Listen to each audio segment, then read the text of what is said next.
Hello everyone, welcome back to the Harshit DSC classes. ఈరోజు మనం ఈ వీడియోలో వచ్చేసి మనకు 29th మే జరిగినటువంటి మార్నింగ్ షిఫ్ట్ ఎగ్జామ్ చూద్దామండి. ఇది వచ్చేసి మనకు సోషల్ స్టడీస్ పేపర్ 2కి సంబంధించినటువంటి క్వశ్చన్స్. సో ఇవి ఈ రోజుతో వాళ్ళకు సోషల్ స్టడీస్ కూడా కంప్లీట్ అయిపోతుంది. నెక్స్ట్ వచ్చేసి మనకు ఎగ్జిటీకి సంబంధించిన ఎగ్జామ్స్ అయితే ఉంటాయండి. సో వాళ్ళకు కూడా సైకాలజీలో వచ్చేసి ఏ ఏ టాపిక్స్ వస్తున్నాయనేది ఒకసారి అయితే మీరు రేపు చూసుకొని వెళ్ళండి, రేపు ఎవరికైతే ఎగ్జామ్ ఉందో. అలాగే ఈరోజు ఎవరైతే ఎగ్జామ్ రాస్తారో కింద కామెంట్ సెక్షన్లో అయితే మీకు గుర్తు ఉన్నటువంటి క్వశ్చన్స్ అయితే కామెంట్ చేయండి. సో ఫస్ట్ సైకాలజీలో చూసుకున్నట్లయితే మనకు బ్రూనర్ సిద్ధాంతానికి సంబంధించి ఈరోజు క్వశ్చన్ అయితే అడిగారంట అండి. సో మనకు బ్రూనర్ సిద్ధాంతాన్ని చూసుకున్నట్లయితే ఇది ఒక శిక్షణ సిద్ధాంతం అనమాట. చేయటం ద్వారా అభ్యాసనం అనే అంశాలకు ప్రాధాన్యతనిచ్చింది ఎవరు అంటే బ్రూనర్. సో దీంట్లో మనకు బ్రూనర్ సిద్ధాంతంలో 4 అంశాలు అయితే ఉంటాయి. సన్నద్ధత, విషయ నిర్మాణం, వరుస క్రమం, పునర్భరణం అనేటటువంటి మనకైతే బ్రూనర్ సిద్ధాంతానికి సంబంధించి ఉంటాయండి. నెక్స్ట్ ఎరిక్సన్ దశల గురించి ఇప్పటి వరకు జరిగినాయి కదా, ప్రతి ఒక్క సెషన్లో కూడా అడుగుతూ వస్తున్నారండి.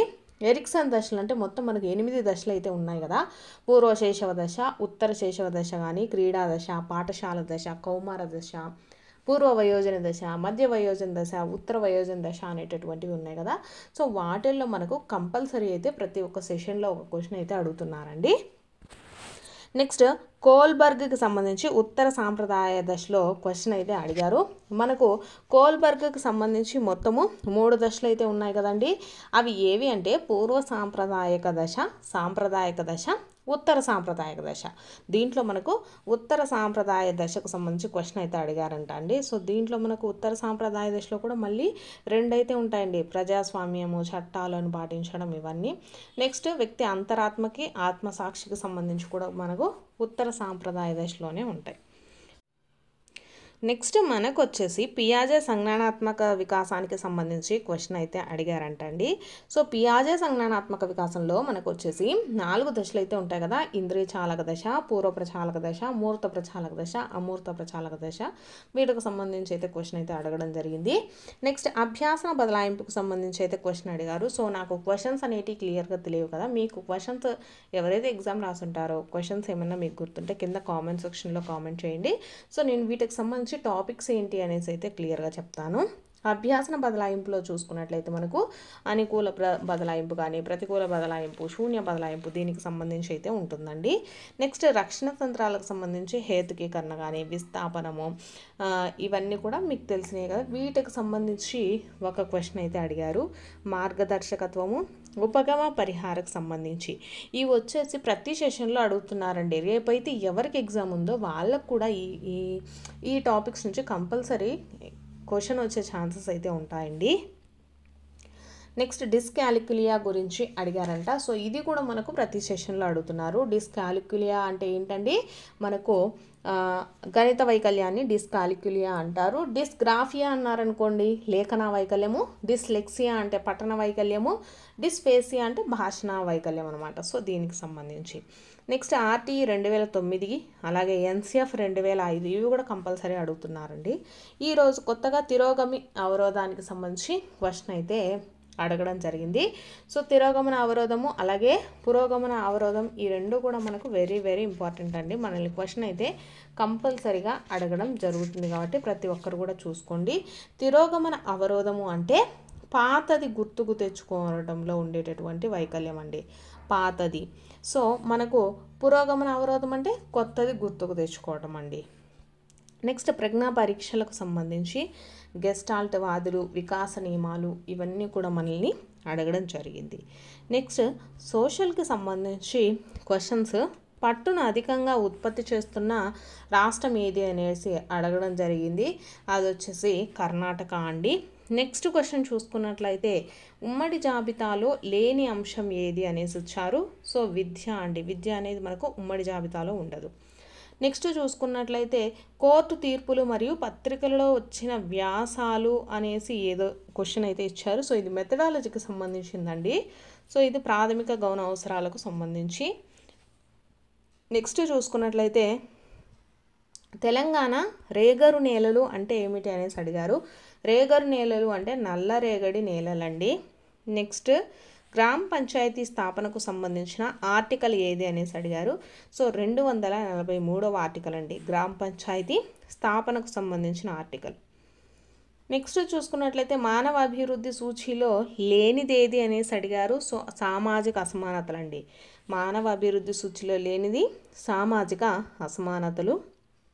నెక్స్ట్ తుంగభద్ర నదీ జలాలను పంచుకుంటున్న రాష్ట్రాలు ఏవి అనేసి ఇచ్చారు. సో ఇవి వచ్చేసి మనకు ఆంధ్రప్రదేశ్, కర్ణాటక అండి. నెక్స్ట్ కామన్వెల్త్లో లేని దేశం అడిగారు. సో అది చైనా అండి. కామన్వెల్త్లో లేని దేశం చైనా. నెక్స్ట్ గణరాజ్యం ఏది అనేసి ఇచ్చారు. ఇది వచ్చేసి వజ్జీ అండి. నెక్స్ట్ కుతుబ్ షాహీలలో గొప్పవాడు అలాగే చిట్ట చివరి వాడు ఎవరు అనేసి ఇచ్చారు. అబుల్ తానిషా. ఇవన్నీ కూడా మనకు దాదాపు 7th, 8th, 9th, 10th class రిలేటెడ్లోనే questions మొత్తం అన్ని టెక్స్ట్ బుక్లో నుంచే ఇచ్చారండి. సో రేపు ఎగ్జామ్ రాసే వాళ్ళు కూడా, తర్వాత నెక్స్ట్ సెషన్లలో ఎగ్జామ్ రాసే వాళ్ళు కూడా టెక్స్ట్ బుక్ అనేది క్లియర్గా చదవండి. దాంట్లో నుంచే క్వశ్చన్స్ అయితే ఇస్తున్నారు.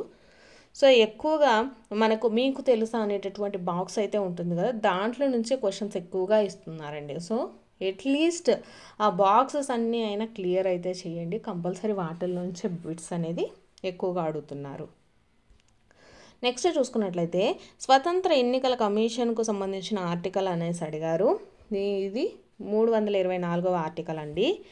నెక్స్ట్ క్వశ్చన్, పార్లమెంటు 2 సమావేశాల మధ్య ఉండవలసిన వ్యవధి ఎన్ని నెలలకు మించరాదు అనేసి ఇచ్చారు. సో 6 నెలలకు మించరాదండి. నెక్స్ట్ విషయ అవగాహనకు సంబంధించి మెథడాలజీ క్వశ్చన్స్ అయితే ఇచ్చారు. నెక్స్ట్ ఆర్టీఈ యాక్ట్ 2009 ప్రకారము ఎలిమెంటరీ విద్య అంటే ఏంటి అనేసి ఇచ్చారండి. మనకు ఎలిమెంటరీ విద్య అంటే 1 నుంచి 8వ తరగతి వరకు ఉండేదాన్ని ఎలిమెంటరీ విద్య అంటాము, ఆర్టీఈ యాక్ట్ 2009 ప్రకారం అయితే. సో ఇవి క్వశ్చన్స్ మనకు ఇప్పటి వరకు సోషల్లో వచ్చినటువంటి క్వశ్చన్స్ అండి ఈరోజు సెషన్లో. నెక్స్ట్ తెలుగులో చూసుకున్నట్లయితే మనకు ప్రకృతి వికృతుల గురించి అండి. కంపల్సరీ గ్రామర్లో మనకు ప్రతి ఒక్కటి వస్తుందండి. ప్రకృతి వికృతి అలాగే అర్థము, నానా అర్థాలు కంపల్సరీ అడిగారు. నెక్స్ట్ ఈరోజు ఇంద్రగణాలు ఏవి అనేసి అడిగారండి. ఇంద్రగణాలకు సంబంధించి క్వశ్చన్ అయితే అడిగారు.